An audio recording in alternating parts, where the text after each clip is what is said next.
Esther 1:10 Good News Translation Bible Text and Audio. Esther 1 Good News Translation Bible Text and Audio. 1 From his royal throne in Persia's capital city of Susa. King Xerxes ruled 127 provinces, all the way from India to Ethiopia. 2. Free in the third year of his reign, he gave a banquet for all his officials and administrators. The armies of Persia and Media were present, as well as the governors and noblemen of the provinces. For 6 whole months he made a show of the riches of the imperial court with all its splendor and majesty.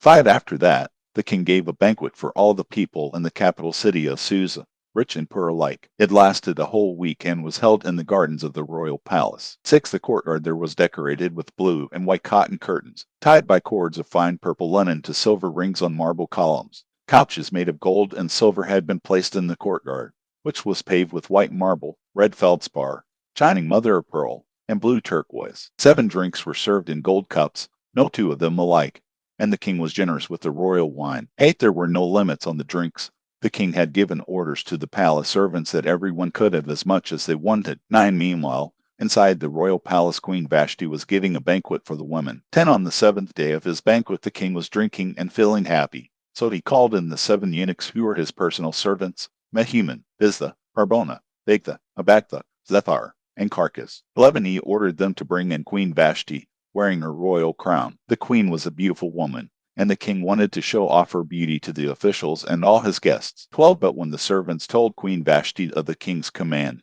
she refused to come. This made the king furious. 30 Now it was the king's custom to ask for expert opinion on questions of law and order, so he called for his advisers, who would know what should be done. 40 Those he most often turned to for advice were Karshina, Shethar, Anatha, Tarshish, Meres, Marcina, and Memucan, 7 officials of Persia and Media who held the highest offices in the kingdom. 15 He said to these men, I, King Xerxes, sent my servants to Queen Vashti with a command, and she refused to obey it. What does the law say that we should do with her? 16 Then Memucan declared to the king and his officials, Queen Vashti has insulted not only the king but also his officials. In fact, every man in the empire. 17 Every woman in the empire will start looking down on her husband as soon as she hears what the queen has done. They'll say, King Xerxes commanded Queen Vashti to come to him, and she refused. 18 When the wives of the royal officials of Persia and Media hear about the queen's behavior, they will be telling their husbands about it before the day is out. Wives everywhere will have no respect for their husbands, and husbands will be angry with their wives. 19 If it please your majesty,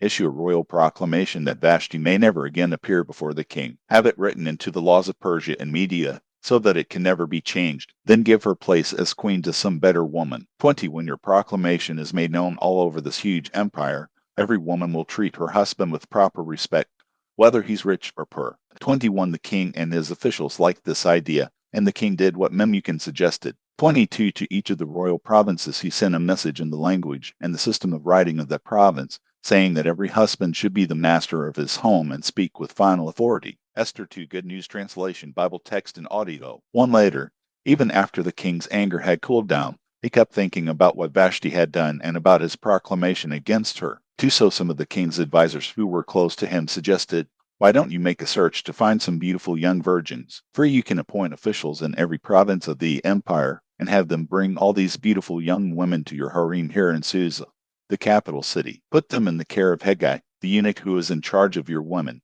and let them be given a beauty treatment. Then take the young woman you like best and make her queen in Vashti's place. The king thought this was good advice, so he followed it. 5 There in Susa lived a Jew named Mordecai, son of Jair.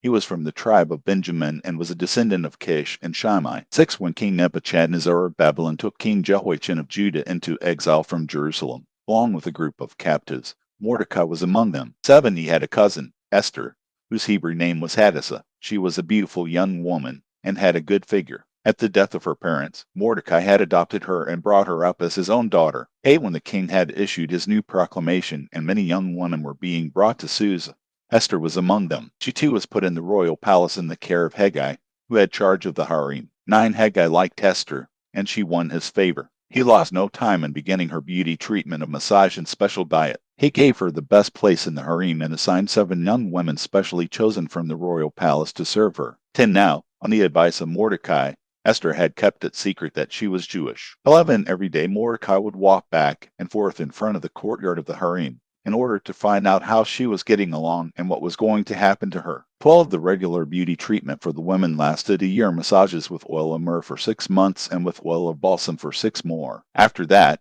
each woman would be taken in turn to King Xerxes. 13. When she went from the harem to the palace, she could wear whatever she wanted. 14. She would go there in the evening, and the next morning she would be taken to another harem and put in the care of Shashes, the eunuch in charge of the king's concubines. She would not go to the king again unless he liked her enough to ask for her by name. 15. The time came for Esther to go to the king. Esther, the daughter of Abihail and the cousin of Mordecai, who had adopted her as his daughter. Esther admired by everyone who saw her. When her turn came, she wore just what Haggai, the eunuch in charge of the harem, advised her to wear. 16. So in Xerxes' 7th year as king, in the 10th month, the month of Tebeth, Esther was brought to King Xerxes in the royal palace. 17. The king liked her more than any of the other women, and more than any of the other she won his favor and affection. He placed the royal crown on her head and made her queen in place of Vashti. 18. Then the king gave a great banquet in Esther's honor and invited all his officials and administrators. He proclaimed a holiday for the whole empire and distributed gifts worthy of a king. 19. Meanwhile, Mordecai had been appointed by the king to an administrative position. 20. As for Esther, she had still not let it be known that she was Jewish. Mordecai had told her not to tell anyone, and she obeyed him in this, just as she had obeyed him when she was a little girl under his care. 21. During the time that Mordecai held office in the palace, Bigthana and Teresh, 2 of the palace eunuchs who guarded the entrance to the king's rooms, became hostile to King Xerxes and plotted to assassinate him. 22. Mordecai learned about it and told Queen Esther, who then told the king what Mordecai had found out. 23. There was an investigation, and it was discovered that the report was true, so both men were hanged on the gallows. The king ordered an account of this to be written down in the official records of the empire. Esther 3 Good News Translation, Bible text and audio. Some time later, King Xerxes promoted a man named Haman to the position of prime minister. Haman was the son of Hammedatha, a descendant of Agag. 2. The king ordered all the officials in his service to show their respect for Haman by kneeling and bowing to him. They all did so, except for Mordecai, who refused to do it. 3. The other officials in the royal service asked him why he was disobeying the king's command. 4. Day after day they urged him to give in, but he would not listen to them. I am a Jew, he explained, and I cannot bow to Haman. So they told Haman about this, wondering if he would tolerate Mordecai's conduct. 5. Haman was furious when he realized that Mordecai was not going to kneel and bow to him. 6. And when he learned that Mordecai was a Jew, he decided to do more than punish Mordecai alone. He made plans to kill every Jew in the whole Persian Empire. 7. In the 12th year of King Xerxes' rule, in the first month, the month of Nisan, Haman ordered the lots to be cast pure. They were called to find out the right day and month to carry out his plot. The 30th day of the 12th month, the month of Adar, was decided on. So Haman told the king, "There is a certain race of people scattered all over your empire and found in every province. They observe customs that are not like those of any other people. Moreover, they do not obey the laws of the empire, so it is not in your best interest to tolerate them. 9. If it please your majesty, issue a decree that they are to be put to death. If you do, I guarantee that I will be able to put 375 tons of silver into the royal treasury for the administration of the empire." 10. The king took off his ring, which was used to stamp proclamations and make them official, and gave it to the enemy of the Jewish people, Haman son of Hammedatha, the descendant of Agag. 11. The king told him, "The people and their money are yours. Do as you like with them." 12. So on the 13th day of the first month Haman called the king's secretaries and dictated a proclamation to be translated into every language and system of writing used in the empire and to be sent to all the rulers, governors, and officials. It was issued in the name of King Xerxes and stamped with his ring. 13 runners took this proclamation to every province of the empire. It contained the instructions that on a single day, the 13th day of Adar, all Jews young and old, women and children were to be killed. They were to be slaughtered without mercy, and their belongings were to be taken. 14. The contents of the proclamation were to be made public in every province, so that everyone would be prepared when that day came. 15. At the king's command, the decree was made public in the capital city of Susa, and runners carried the news to the provinces. The king and Haman sat down and had a drink while the city of Susa was being thrown into confusion. Esther 4 Good News Translation, Bible text and audio. 1. When Mordecai learned of all that had been done, he tore his clothes in anguish. Then he dressed in sackcloth, covered his head with ashes, and walked through the city, wailing loudly and bitterly. 2. Until he came to the entrance of the palace. He did not go in because no one wearing sackcloth was allowed inside. 3. Throughout all the provinces, wherever the king's proclamation was made known, there was loud mourning among the Jews. They fasted, wept, wailed, and most of them put on sackcloth and lay in ashes. For when Esther's servant women and eunuchs told her what Mordecai was doing, she was deeply disturbed. She sent Mordecai some clothes to put on instead of the sackcloth, but he would not accept them. 5. Then she called Hathach, one of the palace eunuchs appointed as her servant by the king, and told him to go to Mordecai and find out what was happening and why. 6. Hathach went to Mordecai in the city square at the entrance of the palace. 7. Mordecai told him everything that had happened to him and just how much money Haman had promised to put into the royal treasury if all the Jews were killed. 8. He gave Hathach a copy of the proclamation that had been issued in Susa, ordering the destruction of the Jews. Mordecai asked him to take it to Esther, explain the situation to her, and have her go and plead with the king and beg him to have mercy on her people. 9. Hathach did this. 10. And Esther gave him this message to take back to Mordecai. 11. If anyone, man or woman, goes to the inner courtyard and sees the king without being summoned, that person must die. That is the law. Everyone, from the king's advisors to the people and the provinces, knows that. There is only one way to get around this law. If the king holds out his gold scepter to someone, then that person's life is spared. But it has been a month since the king sent for me. 12. When Mordecai received Esther's message. 13. He sent her this warning. Don't imagine that you are safer than any other Jew just because you are in the royal palace. 14. If you keep quiet at a time like this, help will come from heaven to the Jews, and they will be saved. But you will die, and your father's family will come to an end. Yet who knows, maybe that was for a time like this that you were made queen. 15. Esther sent Mordecai this reply. 16. Go and get all the Jews in Susa together. Hold a fast and pray for me. Don't eat or drink anything for 3 days and nights. My servant women and I will be doing the same. After that, I will go to the king, even though it is against the law. If I must die for doing it, I will die. 17. Mordecai then left and did everything that Esther had told him to do. Esther 5 Good News Translation Bible Text and Audio. 1. On the 3rd day of her fast, Esther put on her royal robes and went and stood in the inner courtyard of the palace, facing the throne room. The king was inside, seated on the royal throne, facing the entrance. 2. When the king saw Queen Esther standing outside, she won his favor, and he held out to her the gold scepter. She then came up and touched the tip of it. 3. What is it? Queen Esther, the king asked. Tell me what you want, and you shall have it even if it is half my empire. 4. Esther replied, If it please your majesty, I would like you and Haman to be my guests tonight at a banquet I am preparing for you.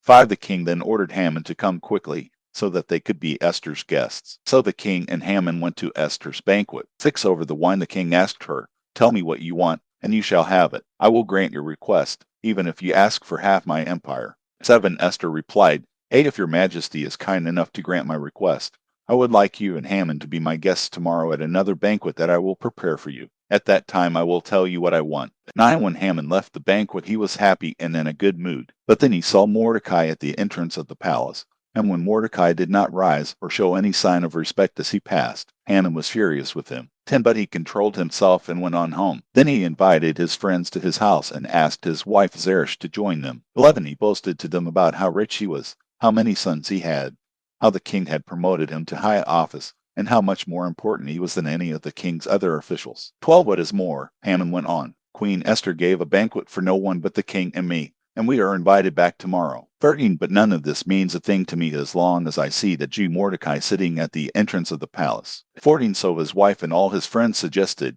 Why don't you have a gallows built, 7 to 5 feet tall? Tomorrow morning you can ask the king to have Mordecai hanged on it, and then you can go to the banquet happy. Haman thought this was a good idea, so he had the gallows built.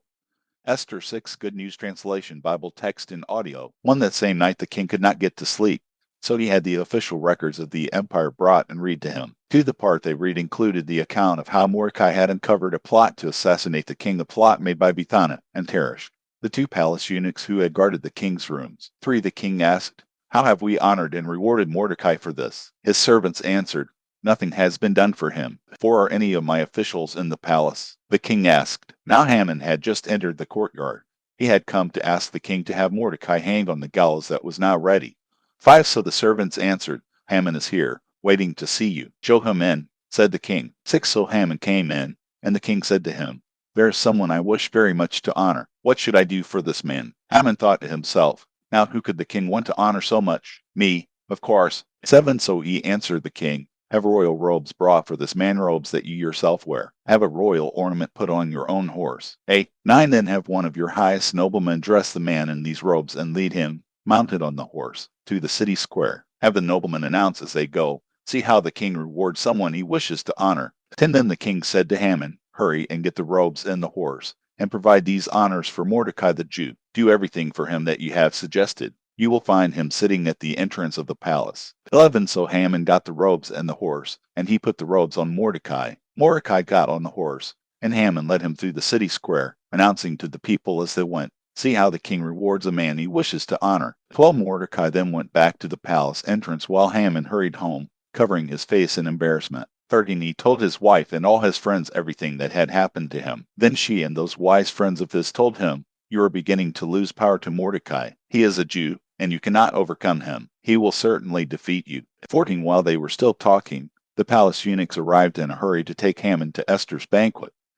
Esther 7 Good News Translation Bible Text and Audio 1 And so the king and Haman went to eat with Esther. 2 For a second time, over the wine the king asked her again, Now, Queen Esther, what do you want? Tell me and you shall have it. I'll even give you half the empire. 3 Queen Esther answered, If it please your majesty to grant my humble request, my wish is that I may live and that my people may live. For my people and I have been sold for slaughter. If it were nothing more serious than being sold into slavery, I would have kept quiet and not bothered you about it.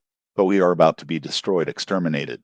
5 Then King Xerxes asked Queen Esther, Who dares to do such a thing? Where is this man? 6 Esther answered, Our enemy, our persecutor, is this evil man Haman. Haman faced the king and queen with terror. 7 The king got up in a fury, left the room, and went outside to the palace gardens. Haman could see that the king was determined to punish him for this, so he stayed behind to beg Queen Esther for his life. 8 He had just thrown himself down on Esther's couch to beg for mercy, when the king came back into the room from the gardens. Seeing this, the king cried out, Is this man going to rape the queen right here in front of me, in my own palace? The king had no sooner said this than the eunuchs covered Haman's head. 9 Then one of them, who was named Harbana, said, Haman even went so far as to build a gallows at his house so that he could hang Mordecai, who saved your majesty's life, and it's 7 to 5 feet tall, and Haman on it. The king commanded. 10 So Haman was hanged on the gallows that he had built for Mordecai. Then the king's anger cooled down. Esther 8 Good News Translation Bible Text and Audio 1 That same day King Xerxes gave Queen Esther all the property of Haman, the enemy of the Jews. Esther told the king that Mordecai was related to her, and from then on Mordecai was allowed to enter the king's presence. 2 The king took off his ring with his seal on it which he had taken back from Haman and gave it to Mordecai. Esther put Mordecai in charge of Haman's property. 3 Then Esther spoke to the king again, throwing herself at his feet and crying. She begged him to do something to stop the evil plot that Haman, the descendant of Agag, had made against the Jews. 4 The king held out the gold scepter to her. So she stood up and said, Fight if it please your majesty, and if you care about me and if it seems right to you.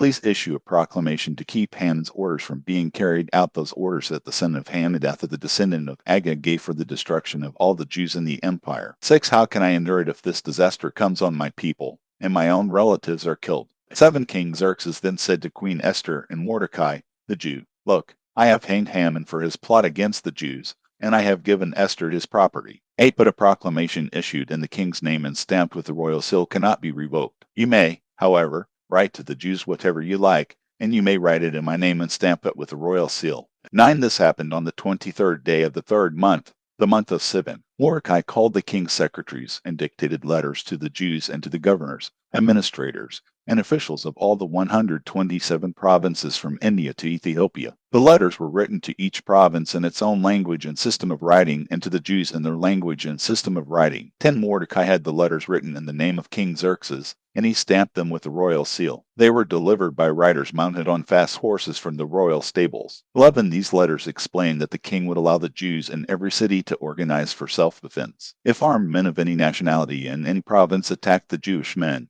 their children, or their women, the Jews could fight back and destroy the attackers. They could slaughter them to the last man and take their positions. 12 This decree was to take effect throughout the Persian Empire on the day set for the slaughter of the Jews, the 13th of Adar, the 12th month. 13 It was to be proclaimed as law and made known to everyone in every province, so that the Jews would be ready to take revenge on their enemies when that day came. 14 At the king's command the riders mounted royal horses and rode off at top speed. The decree was also made public in Susa, the capital city. 15 Mordecai left the palace, wearing royal robes of blue and white, a cloak of fine purple linen, and a magnificent gold crown. Then the streets of Susa rang with cheers and joyful shouts. 16 For the Jews there was joy and relief, happiness, and a sense of victory. 17. In every city and province, wherever the king's proclamation was read, the Jews held a joyful holiday with feasting and happiness. In fact, many other people became Jews because they were afraid of them now. Esther 9 Good News Translation Bible Text and Audio. 1. The 13th day of Adar came, the day on which the royal proclamation was to take effect, the day when the enemies of the Jews were hoping to get them in their power. But instead, the Jews triumphed over them. 2. In the Jewish quarter of every city in the empire, the Jews organized to attack anyone who tried to harm them. People everywhere were afraid of them, and no one could stand against them. 3. In fact, all the provincial officials, governors, administrators, and royal representatives helped the Jews because they were all afraid of Mordecai. For it was well known throughout the empire that Mordecai was now a powerful man in the palace and was growing more powerful. 5. So the Jews could do what they wanted with their enemies. They attacked them with swords and slaughtered them. 6. In Susa, the capital city itself, the Jews killed 500 people. 7. Among them were the 10 sons of Haman, son of Hammedatha, the enemy of the Jews, Parshandatha, Dalpon, Spatha, Poratha, Adelia, Ardatha, Parmesha, Arsai, Aradai, and Vezatha. However, there was no looting. 8, 9, 10, 11. That same day the number of people killed in Susa was reported to the king. 12. He then said to Queen Esther, in Susa alone the Jews have killed 500 people, including Haman's 10 sons. What must they have done out in the provinces? What do you want now? You shall have it. Tell me what else you want, and you shall have it. 13. Esther answered, if it please your majesty, let the Jews in Susa do again tomorrow what they were allowed to do today, and have the bodies of Haman's 10 sons hung from the gallows. 14. The king ordered this to be done, and the proclamation was issued in Susa. The bodies of Haman's 10 sons were publicly displayed. 15. On the 14th day of Adar, the Jews of Susa got together again and killed 300 more people in the city. But again, they did no looting. 16. The Jews in the provinces also organized and defended themselves. They rid themselves of their enemies by killing 75,000 people who hated them, but they did no looting. 17. This was on the 13th day of Adar. On the next day, the 14th, there was no more killing, and they made it a joyful day of feasting. 18. The Jews of Susa, however, made the 15th a holiday, since they had slaughtered their enemies on the 13th and 14th and then stopped on the 15th.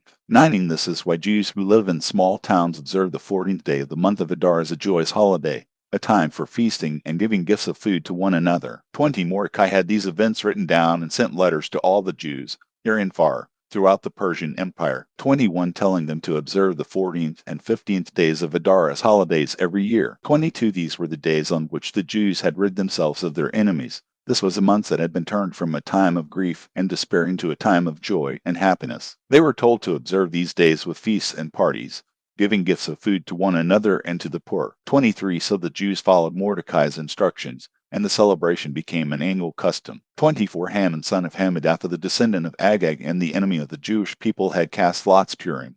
They were called to determine the day for destroying the Jews. He had planned to wipe them out. 25. But Esther went to the king, and the king issued written orders with the result that Haman suffered the fate he had planned for the Jews. He and his sons were hanged from the gallows. 26. That is why the holidays are called Purim, because of Mordecai's letter and because of all that had happened to them. 27. The Jews made it a rule for themselves, their descendants, and anyone who might become a Jew, that at the proper time each year these 2 days would be regularly observed according to Mordecai's instructions. 28. It was resolved that every Jewish family of every future generation in every province and every city should remember and observe the days of Purim for all time to come. 29. Then Queen Esther, the daughter of Abihail, along with Mordecai, also wrote a letter, putting her full authority behind the letter about Purim, which Mordecai had written earlier. 30. The letter was addressed to all the Jews, and copies were sent to all the 127 provinces of the Persian Empire. It wished the Jews peace and security. 31. And directed them and their descendants to observe the days of Purim at the proper time, just as they had adopted rules for the observance of fasts and times of mourning. This was commanded by both Mordecai and Queen Esther. 32. Esther's command, confirming the rules for Purim, was written down on a scroll. Esther 10 Good News Translation Bible Text and Audio. 1. King Xerxes imposed forced labor on the people of the coastal regions of his empire as well as on those of the interior. 2. All the great and wonderful things he did, as well as the whole story of how he promoted Mordecai to high office, are recorded in the official records of the kings of Persia and Media. 3. Mordecai the Jew was second in rank only to King Xerxes himself. He was honored and well liked by his fellow Jews. He worked for the good of his people and for the security of all their descendants.